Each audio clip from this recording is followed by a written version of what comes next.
You talk too much. He's heard that before. Maybe not exactly in those words, but in impatient looks, in subtle interruptions, in opportunities that slipped away between sentences that were too long. And every time he talks too much, he gives away power. Because without realizing it, he reveals intentions, insecurities, urgency. And in the invisible game of influence, the one who over-explains is usually trying to compensate for something, and the world notices. Nietzsche understood something that almost no one understands. Whoever controls perception, controls reality.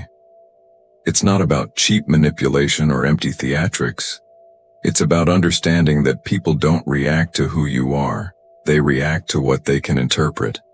And if you offer too much information, too much emotion, too much reaction, you make yourself too easy to read. And what is easy to read is rarely feared, respected, or valued. Now comes the uncomfortable question. The kind that echoes after the video ends. How many times has he been read before even opening his mouth?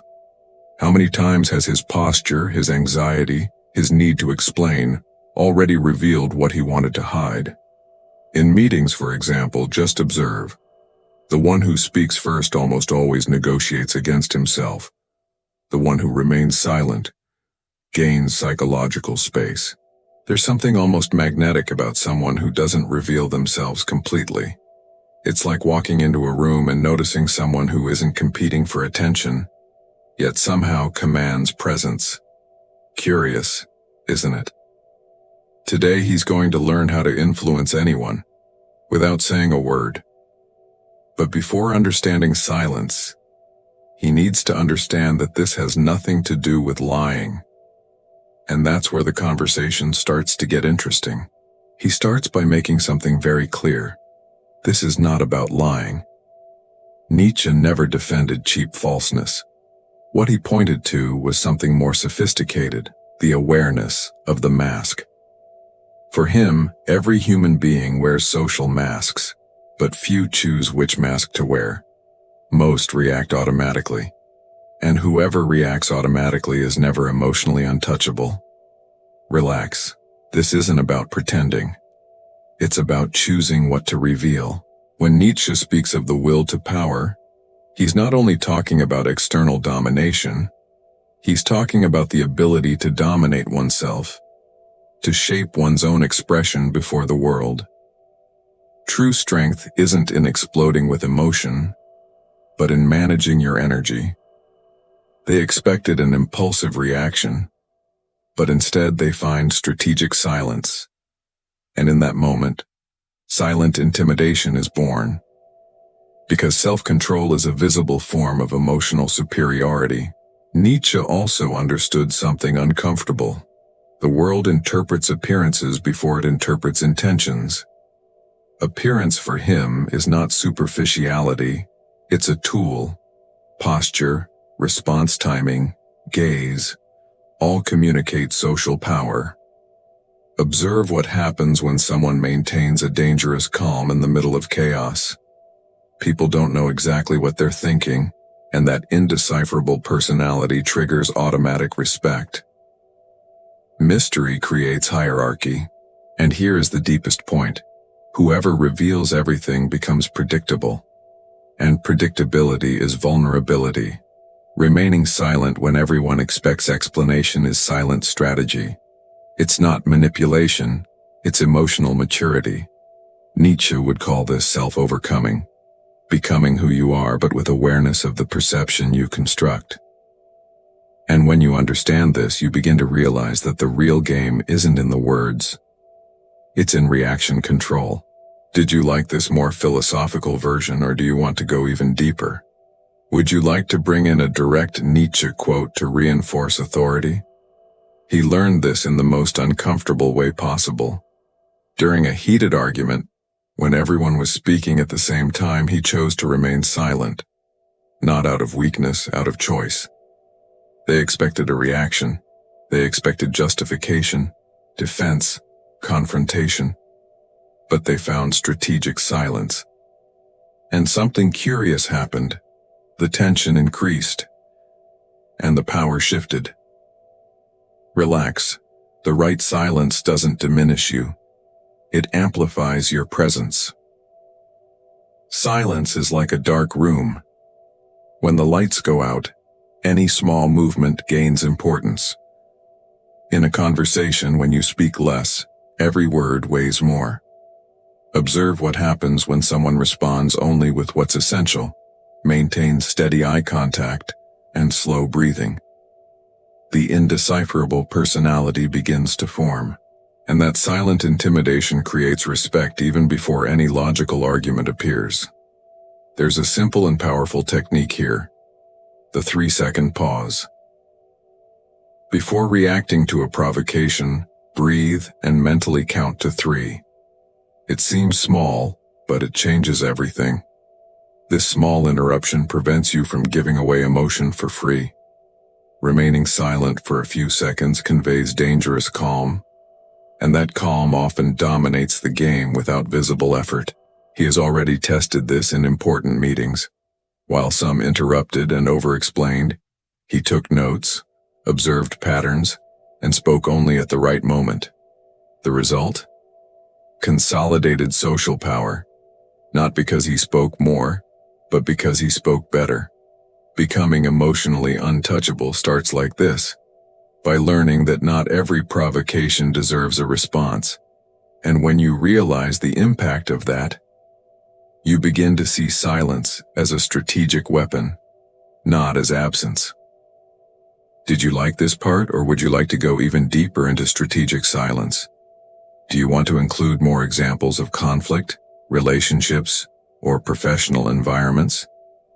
He often says something curious: the face speaks before the mouth. Micro-expressions reveal insecurity, anxiety, the need for approval. And whoever reveals that loses social power without realizing it. Poker players have understood this for decades. Neutral expression is a competitive advantage. When you become emotionally untouchable in your face, you reduce the clues others use against you.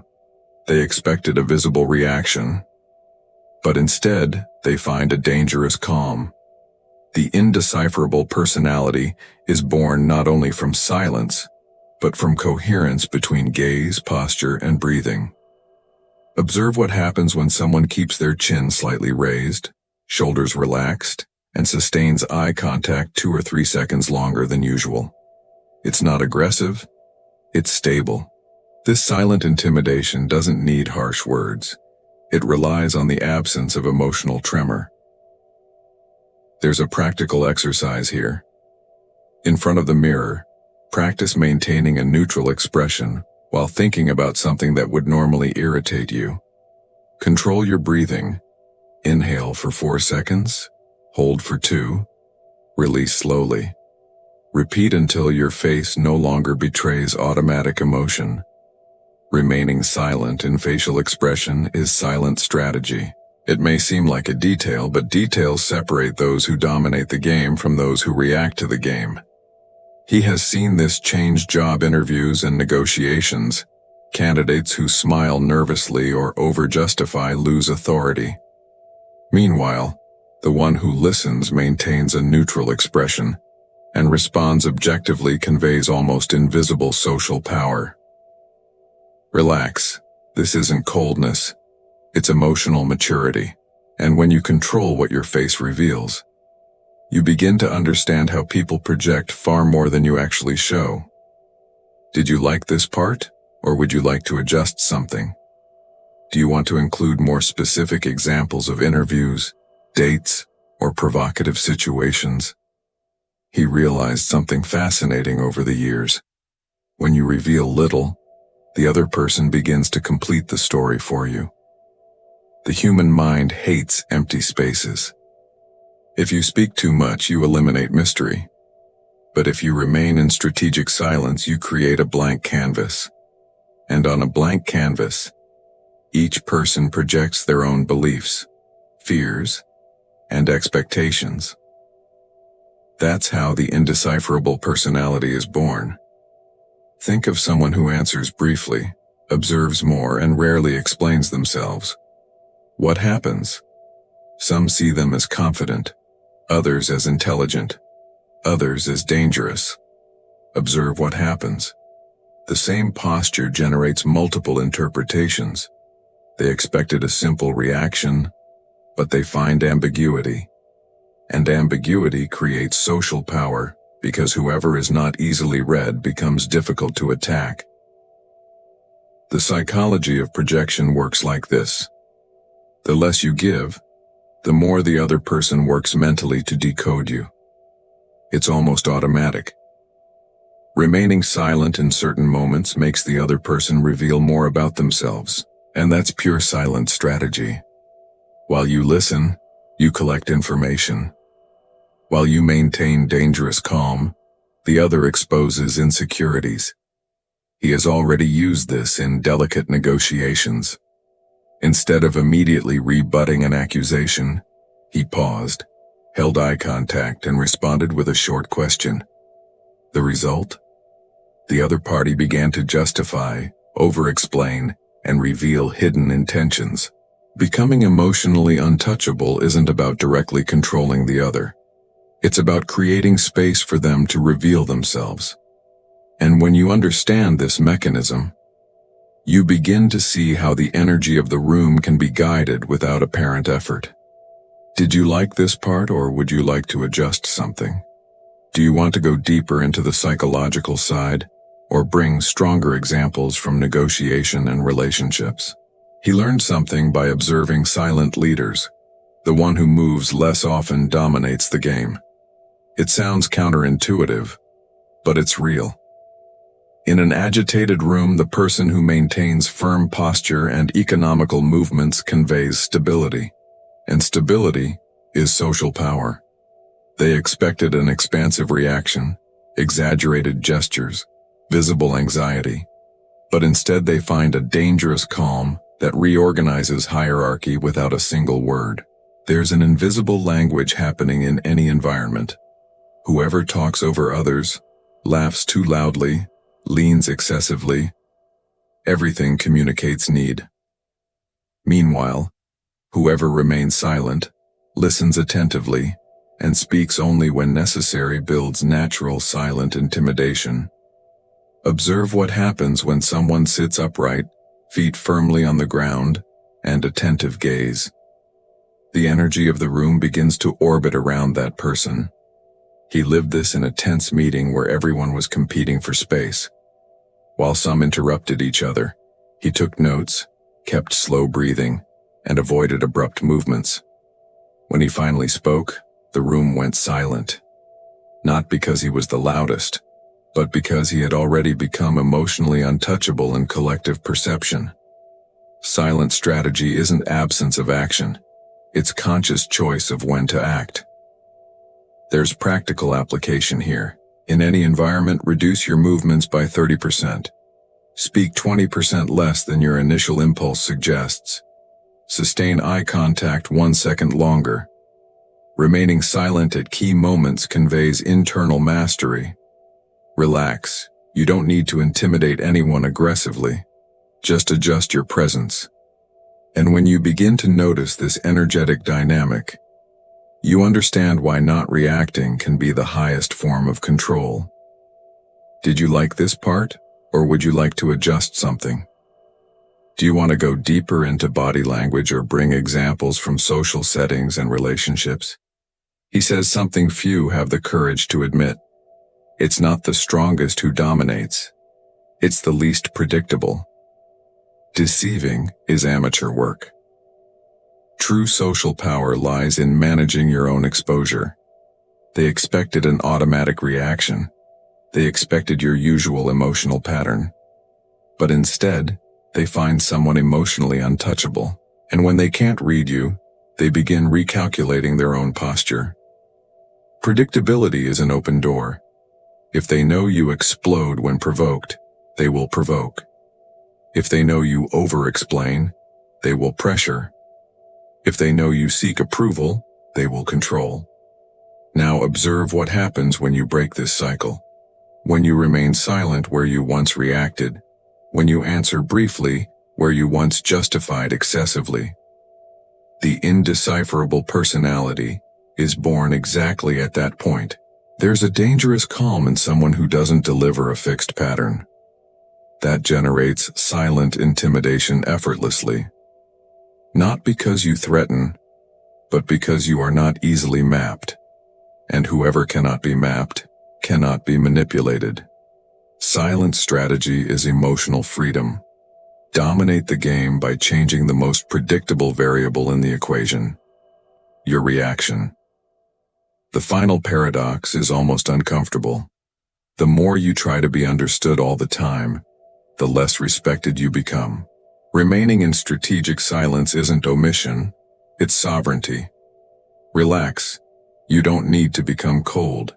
You need to become conscious. Because in the end, the highest power was never in what you say, but in what you choose not to show. He summarizes it in an almost uncomfortable way. You don't need to lie. You need to control what you show. It sounds simple, but almost no one does it. Most people react, over-explain, give emotion away for free. They expected an automatic reaction, and almost always get one. But when they encounter someone emotionally untouchable, something shifts in the invisible field of social power. Hierarchy reorganizes without warning. Expression control is maturity. Emotional mastery is freedom. Remaining silent when necessary is silent strategy. Observe what happens when you decide not to feed provocations, not to announce every plan, not to reveal every insecurity. Dangerous calm begins working for you. And that silent intimidation doesn't require theatrical effort. It's born from consistency. You don't need to become someone cold. You need to become someone conscious. Dominate the game by understanding that perception shapes reality. Whoever controls their own reaction controls their own image. Whoever controls their own image influences the environment. Relax. This is trainable. It's not innate talent.